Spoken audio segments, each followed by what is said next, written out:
Admission की guideline नहीं बना सकती। गाइडलाइन बनाना एक तरह से शिक्षा के अधिकार कानून को नकारने जैसा है। याचिका में कहा गया कि दिल्ली सरकार ने गाइडलाइन बनाने का आदेश कैसे जारी किया। आरटीआई के कानून की किस धारा के तहत सरकार ने गाइडलाइन बनाई और केंद्र सरकार ने उस पर अपनी हामी भरी है। शिक्षा का अधिकार कानून में यह कहा गया है कि स्कूल में दाखिले की प्रक्रिया पारदर्शी, भेदभाव रहित, जवाबदेही और जिम्मेदारी भरी होनी चाहिए।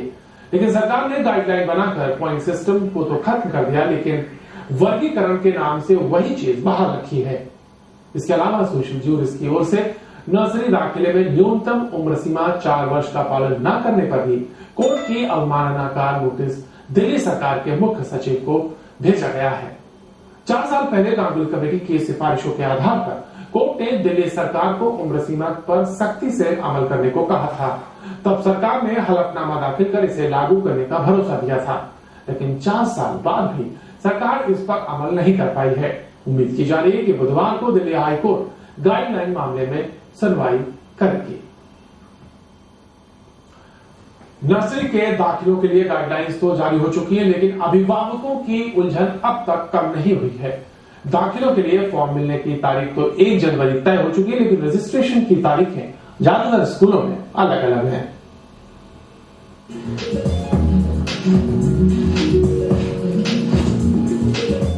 3.5 साल की मायरा की मम्मी को इन दिनों एक ही टेंशन है। जी हाँ, नर्सरी एडमिशन्स का टेंशन। नर्सरी में दाखिलों के लिए सरकार की तरफ से गाइडलाइंस तो जारी हो चुकी हैं, लेकिन ज्यादातर स्कूलों की रजिस्ट्रेशन की तारीखें अलग अलग होने के कारण पेरेंट्स की मुश्किलें अब भी कम नहीं हुई हैं। Neighborhood and alumni, I'm not which school I want, I'm not alumni of that school, so I will not get that points. I will not get the sibling points. This is my first child. I will not get sibling points.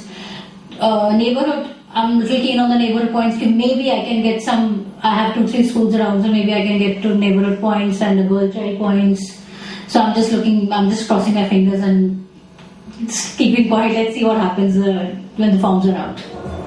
Common admission system ना होने के अलावा अभिभावक इस बात से भी परेशान हैं कि स्कूल्स को अपनी सुविधा अनुसार पॉइंट्स तय करने की अनुमति दी गई है। ऐसे में किन क्राइटेरिया पर कितने पॉइंट्स मिलेंगे, ये अब तक पेरेंट्स को पता नहीं है। सिंगल बॉय चाइल्ड को पॉइंट मिलने चाहिए। मैं गवर्नमेंट को ये रिक्वेस्ट करूंगा। पहली बात तो ये है, आपने गर्ल चाइल्ड के लिए ऑप्शन रख दी है, नेबरहुड को मेन क्राइटेरिया भी बनाया गया, उसको बनाया जाना चाहिए था। ठीक है, आरटी में ये लिखा हुआ क्लियरली, आरटी में नेबरहुड ही मेन एसेंस है। तीसरी बात ये है कि जो एलुमनी पॉइंट्स हैं, ये टोटली जो है वॉयलेशन ऑफ आरटीई है। हमारा आरटीई बोलता है, और जो इवन जो अभी गाइडलाइंस जो दिल्ली गवर्नमेंट की आई है कि आप किसी की भी प्रोफाइलिंग उसके पेरेंट के एजुकेशन पे नहीं कर सकते। नर्सरी के दाखिलों के लिए ज्यादातर स्कूलों में फॉर्म्स 1 जनवरी से मिलेंगे, लेकिन 3 महीने तक चलने वाली इस प्रक्रिया में अब भी कई पेचीदगियां हैं। पलक शर्मा, दिल्ली आज तक।